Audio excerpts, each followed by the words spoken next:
I'm a little skeptical. I'm sorry. They've earned my skepticism. That's fair. I'm thrilled that the Ben is here, and I'm thrilled that he's going to be involved in personnel decisions. But again, until he proves to you that he's the combo of Ron Wolf and Bill Walsh, I think that you got to tap the brakes on just assuming that he's got all of the answers. I hope he does. To talk to you is Tommy. Okay. Tough to use. Plural. You left me giggling before the break. Well, I think we know some of Kap's proclivities. I think he won't tell his neighbors that, but he'll share it on the air. But that's how that works. He's got the tutus next to him, you know. Anyway, wow. Tommy, it is star-studded when it comes to the coaching staff of the Chicago Bears. Names that we know. But I think that you and I are on the same page that, again, it comes down to talent, what you're going to do in the draft and free agency. But what do you think of Johnson's staff so far? I think it's been great. I mean, starting with him, that's the guy I wanted for all the reasons I mentioned week after week with you guys. And then, you know, I think that you can calm some of the fears that Bears fans maybe have about the lack of head coaching experience from Johnson because he's never been the head coach. By the addition of Dennis Allen, who I think has, you know, had a pretty, you know, excellent career as a defensive coordinator, not so much as a head coach, but I think adding Dennis Allen, a guy who's not going to get another bite at the head coaching apple, I don't believe. I think he can settle in nicely as the DC here. He's going to be well compensated. Obviously, he still has time left on his contract from the Saints as their head coach. He can just settle in and be their DC and provide some guidance for a first-time head coach. So I thought that was fantastic. I think adding Eric Bieniemy as your running backs coach is a nice add. Comes with a reputation of, you know, being a disciplinarian and a hard, you know, he's hard on his guys, which is a good thing. This group could use some of that.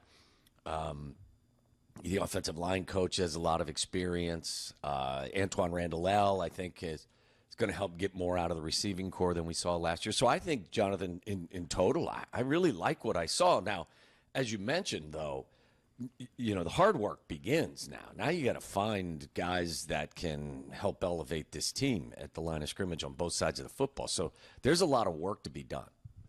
Tommy, in terms of where this roster is at, the coaching staff looks markedly better. It's still going to come down to the talent on the field. It sounds like, according to Courtney, that Ryan Poles will get a 3-year extension that lines him up with Ben Johnson. Ben's people had always said to me, we don't have to have an extension for him to be there. Absolutely not. We're not going to fight it, but we have to know that they're in lockstep. Let me interject this real quick, and I'm not going to resist it either. I'm not going to pound my fist on the table and stomp my feet and act like a petulant child the way I normally do. Pounding the table. It won't bother me that they do that. From my perspective, I don't think it's necessary. He's got 2 years left. Mm-hmm.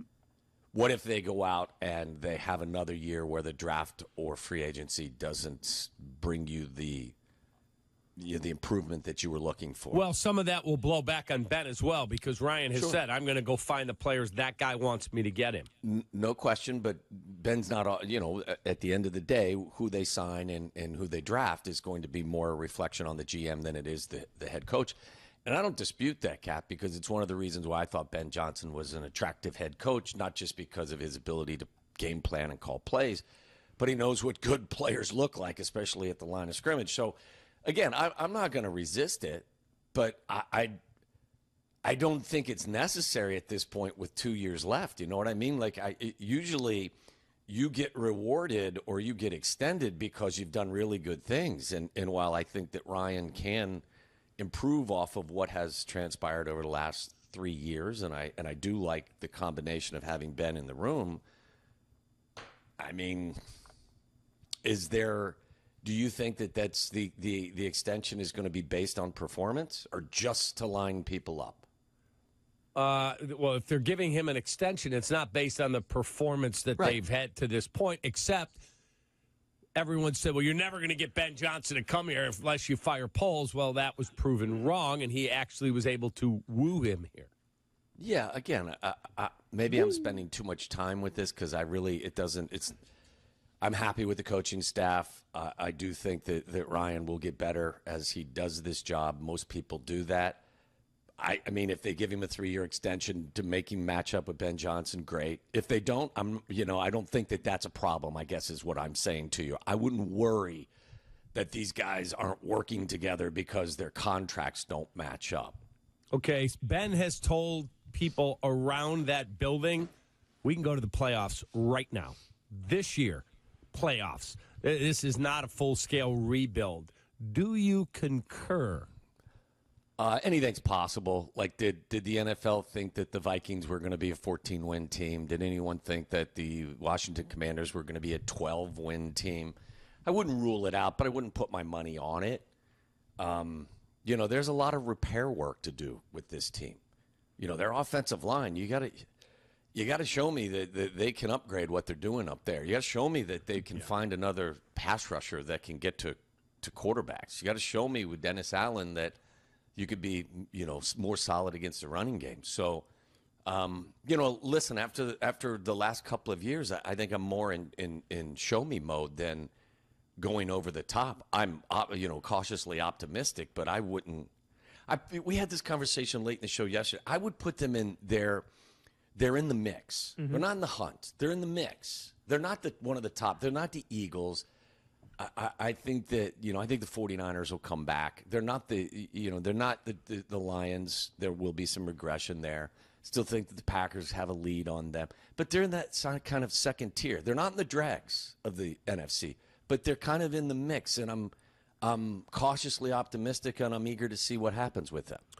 Tommy, when we take a look at teams that we admire because they're on top, like the Chiefs, like the Dodgers in baseball, like you see with the Boston Celtics in the NBA, there's a reason why that these teams are sustainable, always in the championship mix. And I just wondered, like, from the Bears standpoint, like, what are some of those values that the Bears should try to implement to be able to be one of those perennial playoff teams, or at least championship level? What did we learn from, like, the Chiefs? What do we learn from the Dodgers? What do we learn from the Celtics that maybe the Bears, with this new look Bears, should try to implement? Well, first of all, and this is master of the obvious material, you've got to have an eye for talent, because at the end of the day, we could talk about the structure, the infrastructure, the front office, and all that stuff. But if you're not picking guys that can be difference makers, then you're in trouble. I mean, who are the blue chip players on this team? And, we kind of, squabble over the definition of blue chip. Who are the above average players on this team? And until you have a better collection of those types of guys, there's only so much good coaching and good general managing can do. Maybe not even the general managing, because that guy's in charge of acquiring the talent. But I think you have to be willing to spend.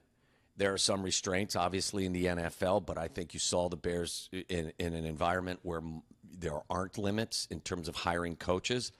They kind of got themselves up to speed in the 2025. They did something I think that they'd been uncomfortable to do in the past. So I would say make sure that you appropriate the necessary resources to be competitive with those that are at the top of the food chain, and make sure that you're not trying to, like, listen, I know Pacoda's got the Cubs at 90.5, and I think your baseball team, Cap's going to have a good year. But when I hear the general manager or the president of baseball ops a couple of weeks or months ago say, what we need is a collection of our guys to exceed expectations, that's not a formula for getting to the top. That may be part of it, but like, you have to have talented players. And I know that, like Jonathan, I said that's the master of the obvious, mm-hmm. But at the highest level, great coaches can elevate your team, but great players take you to the top of the mountain. All right, I want you to pause while we take a quick time out. I want you to think about this. Your phone just rang. You're running the Bears, and the cost is the 10th pick overall and one of your 2 seconds, and you get Myles Garrett. We'll get Tommy's thoughts on that. Kap J rolls on ESPN1. All right, Tommy. Yes, sir. Are you trading your first-round pick, number 10, and one of your second-round picks to get Myles Garrett and then giving him a new contract? Or are you keeping the pick and adding young, impactful talent? Well, it's a really good question, Cap. Fine. Mark that down, Black and Abdallah. Yeah. Look, I think this is where I'm at because they have not had a great draft history recently hitting on guys. Like if you told me Howie Roseman was doing the drafting, I may feel differently. So I would be looking to try to eliminate some of the risk. What are you going to get at 10? What is it then? 39 and then 41? So you're telling me I can get the best defensive player in football. That's my perspective. Others may disagree. But right now I think Myles Garrett, who will play the entire season, virtually the entire season at the age of 29, coming off the last 4 years of 16 sacks, 16 sacks, 14 sacks, 14 sacks, is a grinder, plays every game, doesn't take time off, good leader in the clubhouse. Talked to Andrew Siciliano, who's the voice of the Cleveland Browns yesterday. Says he's a real deal in terms of quality and personality. I mean, you're a culture guy, right, Cap? So, yep. Myles Garrett's going to improve your culture and your pass rush. I would be enticed to do that deal, knowing that I was also going to spend on Trey Smith. I'm going to add a center in free agency, and I can use one of those other second-round picks on another offensive lineman. So there's 3 new offensive linemen before even – look, you can find offensive linemen in 3rd, 4th, 5th round or sign another guy. So they've got enough draft currency and they've got enough cap space, I think, to make that deal. I'd prefer doing that deal for a younger player like Micah Parsons, but I'd be tempted to do it. I mean, again, let's go back, and I know that Carmen, the good kid, we're talking, hey, let's do it through the draft, and it was a great conversation. I'm not convinced that they can do what the Rams have done. I'm not convinced they can do what the Eagles have done and the Lions have done until I see a track record of them hitting on all those guys.